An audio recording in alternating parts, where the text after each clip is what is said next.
अस्सलाम वालेकुम जी, कैसे हैं आप सब लोग। उम्मीद करती हूँ ठीक होंगे। मैं डॉक्टर ज़ुबिया।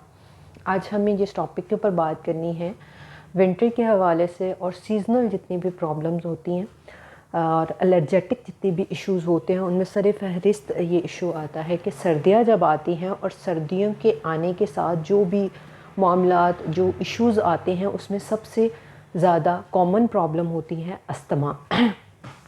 सर्दियों में चूँकि प्रॉब्लम इस वजह से बहुत ज़्यादा हो जाता है कि एक सीज़नल इन्फेक्शन चल रहा होता है, वायरल फ्लूज़ चल रहे होते हैं, वायरल इन्फेक्शन चल रहे होते हैं, जिसमें फेफड़ों के बहुत सारे मसाइल, लंग्स के बहुत सारे मसाइल चल रहे होते हैं, जिसमें खांसी का होना, जिसमें आपका चेस्ट इन्फेक्शन होना, जिसमें आपका गले का इन्फेक्शन होना, जिसमें आपको फ्लू हो जाना, जिसमें बुखार हो जाना, ये तमाम चीज़ें जो हैं वो बहुत ज़्यादा हो रही होती हैं। इसमें कुछ लोग ऐसे होते हैं जिनको अस्थमा का इशू रहता है और आपके पास अगर आप क्लिनिकल प्रैक्टिस कर रहे हैं तो क्लिनिक में बहुत सारे आपके पास पेशेंट ऐसे, बहुत सारे लोग ऐसे आते हैं जिनको अस्थमा का इशू होता है। अगर हम बात करें कि अस्थमा होता क्या है, ये एक एलर्जी होती है और ये एक लॉन्ग टर्म एलर्जी होती है। कुछ लोगों को ये प्रॉब्लम जो है बेसिकली ये लंग्स का इन्फेक्शन होता है। लंग्स में किसी किस्म का कोई भी इन्फेक्शन हो सकता है, यानी कि आपको ओवरऑल जो है वो किसी चीज़ से कोई एलर्जी हो सकती है। कुछ लोगों को सीज़न जब चेंज होता है तो सर्दी की वजह से एलर्जी हो जाती है, एटमॉस्फेयर की वजह से एलर्जी हो जाती है। कुछ लोगों को डस्ट एलर्जी होती है। कुछ लोगों को जब गंदम का सीज़न आता है तो गंदम से एलर्जी होती है। कुछ लोगों को जो है वो मिल्क प्रोडक्ट की बनी हुई चीज़ों से एलर्जी होती है। तो there are different type of allergies. ये एलर्जी जो है वो इंजेक्ट होती हैं आपके लंग्स के सिस्टम में और लंग्स के सिस्टम को जो है वो ख़राब करती हैं। बेसिकली लंग्स में जो है वो छोटी छोटी नालियाँ होती हैं जिनको ब्रोंक्यूल्स कहा जाता है। जो ये जितना भी इन्फेक्शन होता है ये उन नालियों को इन्फेक्ट कर देता है, उनमें इन्फेक्शन कर देता है, उनको स्वेल कर देता है। उसमें छोटे छोटे पोर्स होते हैं, उनमें जो है वो इन्फेक्शन कर देता है, जिसकी वजह से वो नालियाँ सिकुड़ना शुरू हो जाती हैं। और जब सांस लेते हैं तो सांस लेने में दिक्कत आती है, तकलीफ़ आती है, खांसी बहुत ज़्यादा आती है और सांस जो है वो शॉर्ट ब्रीथलेस की प्रॉब्लम हो रही होती है। तो बेसिकली अस्थमा में ये इशू होता है। अब यहाँ पे दो तरह का अस्थमा होता है। एक वो अस्थमा होता है जो कि हर सीज़न में चल रहा होता है, यानी कि एक अस्थमेटिक पेशेंट होता है और उसको ये प्रॉब्लम रहता है। वो जब बाहर जाता है या थोड़ा सा चलता है तो उसको ये इशू रहता है।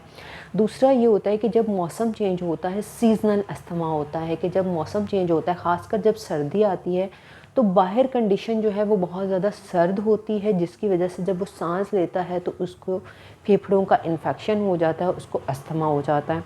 आज की वीडियो में हम बात करेंगे, उन मेडिसिन को डिस्कस करेंगे जिससे आपका सीज़नल अस्थमा है या वैसे अस्थमा है, किसी पेशेंट को क्रॉनिक प्रॉब्लम चल रही है तो वो ठीक हो जाएगा।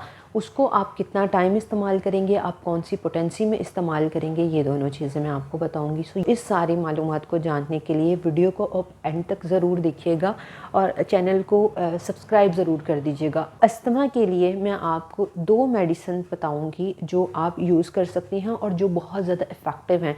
जिनको क्रॉनिक अस्थमा है और जो जिनकी एज जो है वो 25 से अबव है, वो इस मेडिसिन को इस्तेमाल करेंगे 6 मंथ टू 1 ईयर।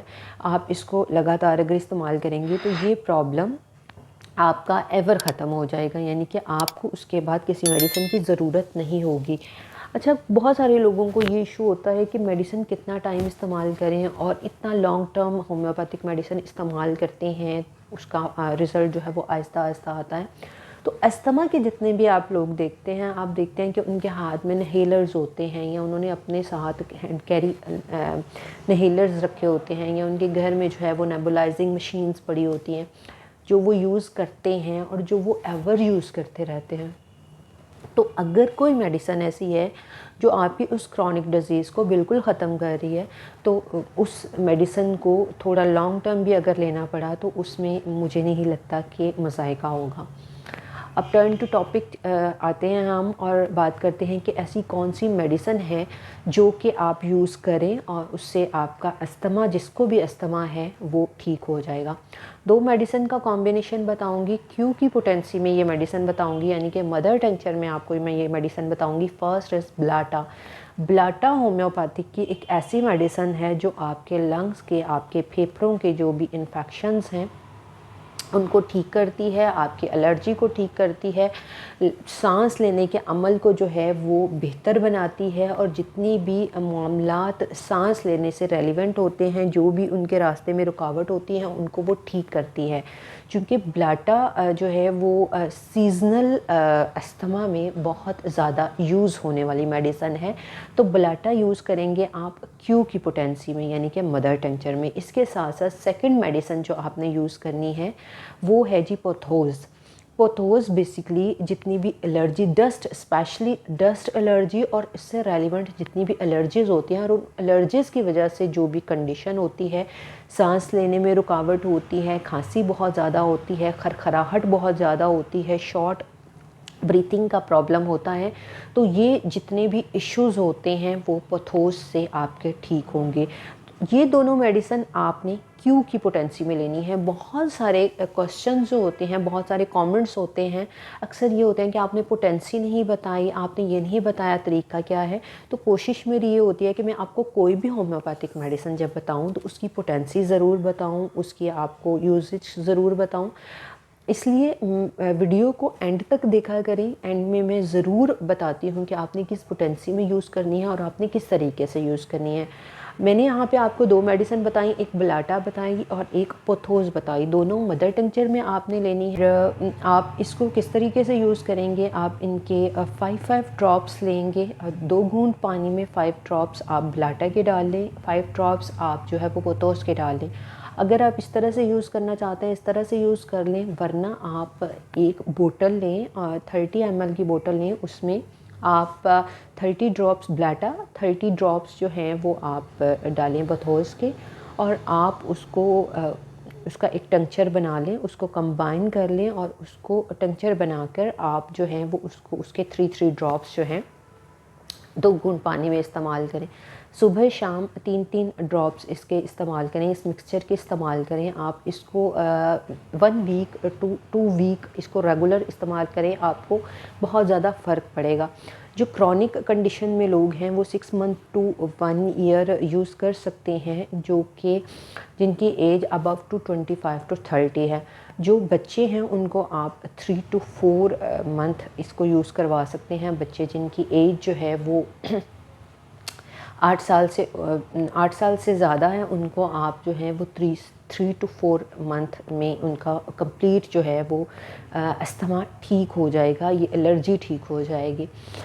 अब इसके साथ साथ जो है वो आपने परहेज़ किन चीज़ों से करना है। जिनको एलर्जेटिक अस्थमा है वो क्या करें, वो उन चीज़ों से थोड़ा सा अवॉइड करें। आप जहाँ जिस चीज़ से अगर किसी को डस्ट एलर्जी है तो वो कोशिश करें कि वो डस्ट में ज़्यादा ना जाए। किसी को जो है वो पोलन एलर्जी है तो वो उस सीज़न में ज़्यादा बाहर ना निकले।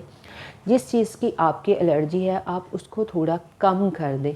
अगर वहाँ पे रहना या वहाँ पे जाना मजबूरी है तो अपने आप को थोड़ा सा सेफ़ साइड रख कर वहाँ जाएं। अपने जो है वो, अब कुछ लोगों को ये इशू होता है कि वो मास्क का इस्तेमाल बहुत ज़्यादा नहीं कर सकते, कि उनको सांस लेने में दिक्कत आती है। तो इसलिए कोशिश ये करें कि आप मास्क का यूज़ करें, और इसके साथ साथ जो है वो आप रोज़ाना रात को जब आप सोते हैं तो सोने से पहले भाप ज़रूर ले लें।